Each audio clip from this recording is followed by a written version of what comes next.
When the dead are hungry, they judge the living without pity. They do not wait until an action had been achieved, a crime committed. They judge in advance. Only when I perceived the silence of the boy, a silence eloquent in his eyes, did I decide to speak. He had a look of anxiety which made him seem older, more mature. I shall speak up, I said to myself. They have no right to condemn the little boy. As I approached my father, I saw the sorrow in his face. My father had stolen away a minute before the angel of death came to take him. In cheating the angel, he had taken with him the human sorrow which he had endured while he was alive. Father, I said, don't judge me, judge God.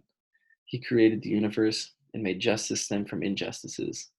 He brought it about that people should attain happiness through tears, that the freedom of a nation, like that of a man, should be a monument built upon a pile, a foundation of dead bodies. I stood in front of him, not knowing what to do with my head, my eyes, my hands. I wanted to transfer the lifeblood of my body into my voice. At moments, I fancied I had done so. I had talked for a long time, telling him things that doubtless he already knew, since he had taught them to me. If I had not repeated them, it was only in order to prove to him that I had not forgotten. Don't judge me, Father, I implored him, trembling with despair. You must judge God. He is the first cause, the prime mover. He conceived men and things the way that they are. You are dead, Father, and only the dead may judge God. But he did not react. The sorrow written upon his emaciated, unshaven face became even more human than before. I left him and went over to my mother, who was standing at his right side. But my pain was too great for me to address her. I thought I heard her murmur, poor boy, and tears came to my eyes. Finally, I said that I wasn't a murderer and that she had not given birth to a murderer but to a soldier, to a fighter for freedom, to an idealist who had sacrificed his peace of mind, a possession more precious than life itself, to his people's right to the light of day, to joy, to the laughter of children. In a halting, feverishly sobbing voice, this was all I could find to say. When she too failed to react, I left her and went to my old master.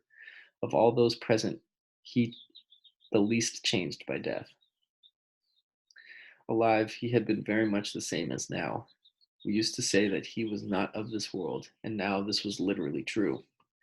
I have betrayed you, I said, as if the deed were already done. If I were to refuse to obey orders, I should betray my living friends.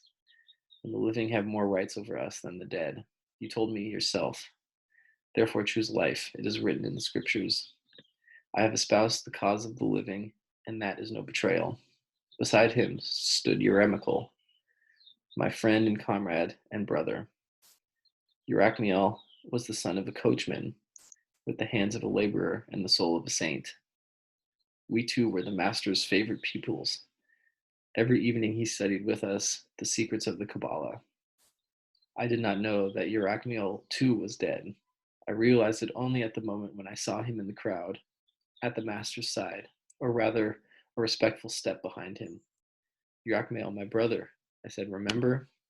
Together we had spun impossible dreams. According to the Kabbalah, if a man's soul was sufficiently pure and his love deep enough, he could bring the Messiah to earth. Eurymachus and I decided to try. Of course, we were aware of the dangers. No one can force God's hand with impunity. Men older, wiser, and more mature than ourselves had tried in vain to wrest the Messiah from the chains of the future. Failing in their purpose, they had lost their faith, their reason, and even their lives. Eurymachus and I knew this, but we were resolved to carry out our plan regardless of the obstacles that lay in wait along the way. We promised to stick to each other whatever might happen. If one of us were to die, the other would carry on. And so we made preparations for a voyage in depth. We purified our souls and bodies, fasting by day and praying by night. In order to cleanse our mouths and their utterances, we spoke as little as possible, and on the Sabbath we spoke not at all.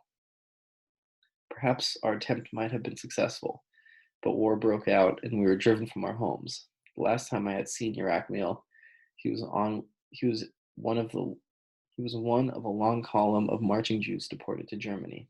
A week later, I was sent to Germany myself. Eurymachus was in one camp, I in another. Often I wondered whether he had continued his efforts alone. Now I knew he had continued, and he was dead.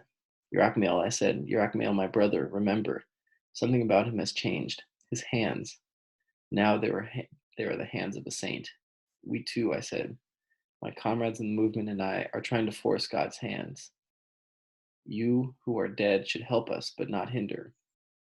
But Eurycleos and his hands were silent, and somewhere in the universe of time, the Messiah was silent as well. I left him and went over to the little boy I used to be. Are you judging me?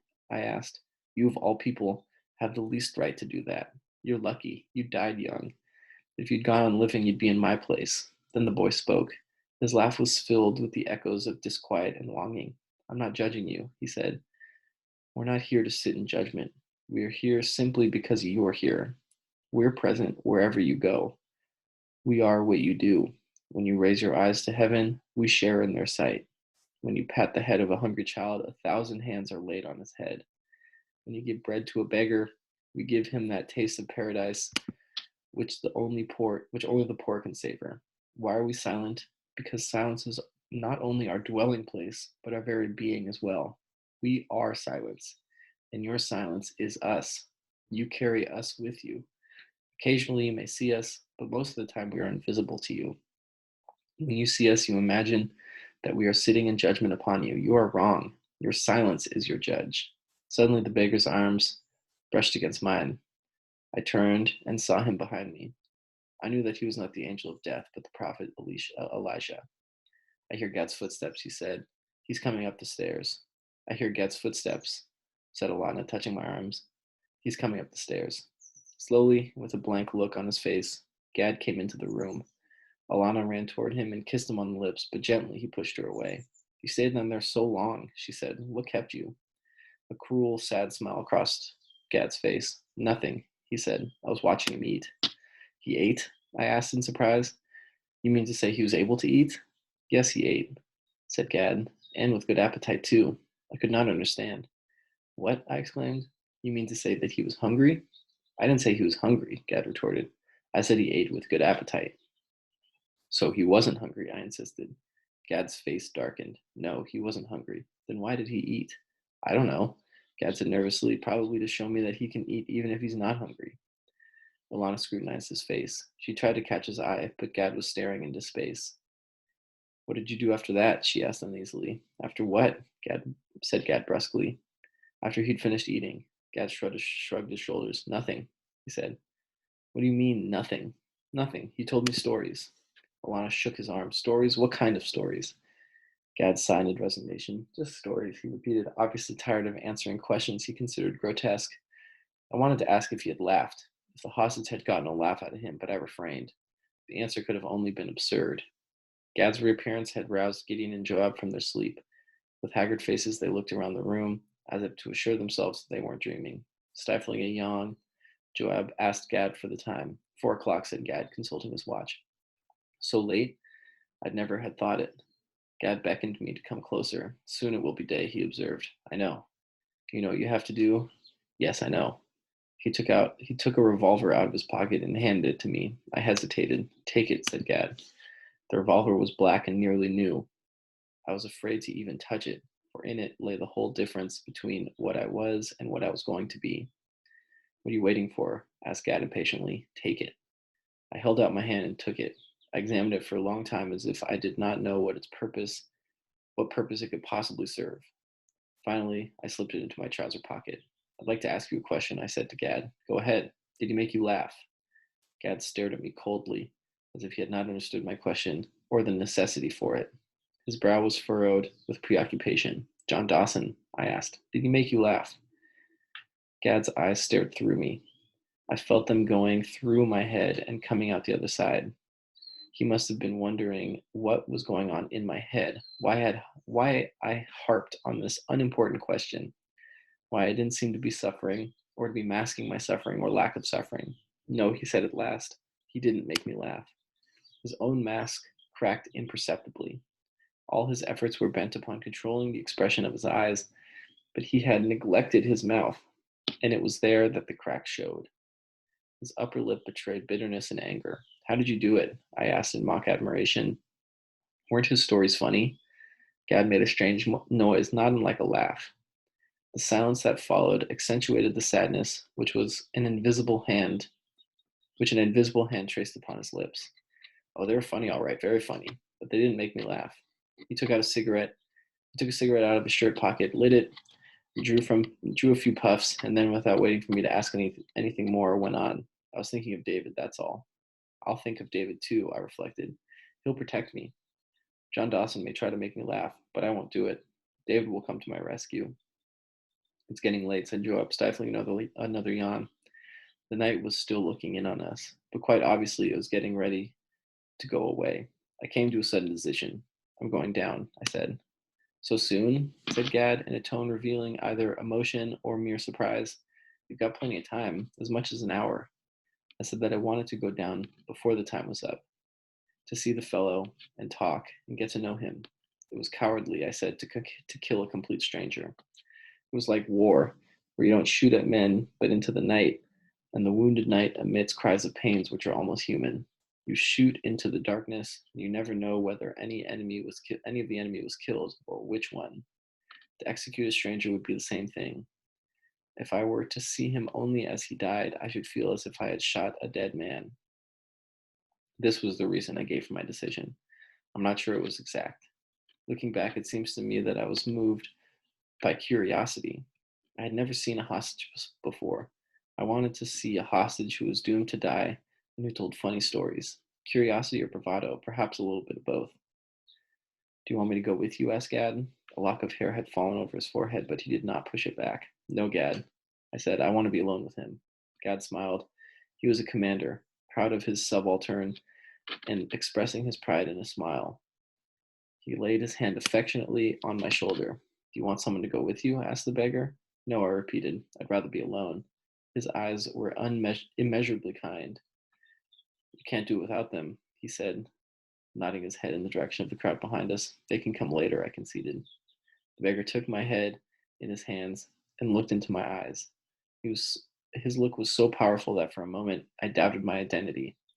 I am that look, I said to myself. What else could I be? The beggar has many looks, and I am one of them. But his expression radiated kindness, and I knew that he could not regard kindly his own look. That was how my identity came back to me. Very well, he said, they'll come later. Now the boy, looking over the shadowy heads and bodies between us, offered to go with me. Later, I said. My answer made him sad, but I could only repeat, later. I want to be alone with him. Good, said the child. We'll come later. I let my look wander over the room, hoping to leave it there and pick it up when I returned. Ilana was talking to Gad, but he did not listen. Joab was yawning. Gideon rubbed his forehead as if he had a headache. In an hour, everything will be different, I reflected. I shan't see the same way. The tables, the chairs, the walls, the window, they'll all have changed. Only the dead, my father and mother, the master in Iraq Mill, will all be the same. For we, all of us, changed together in the same way, doing the same things. I patted my pocket to make sure the revolver was still there. It was, indeed. I had the strange impression that it was alive, that its life was part of mine, that it had the same present and future destiny as myself. I was its destiny and it was mine. In an hour, it too will have changed, I reflected. It's late, said Joab, stretching. With my eyes, I bade farewell to the room, to Alana, to Gideon and his prayers, to Joab and his confused expression, to the table, the window, the walls, and the night. Then I went hurriedly into the kitchen as if I were going to make my own execution. As I went down the stairs, my steps slackened and became heavy. All right, that was chapter 5. Thank you.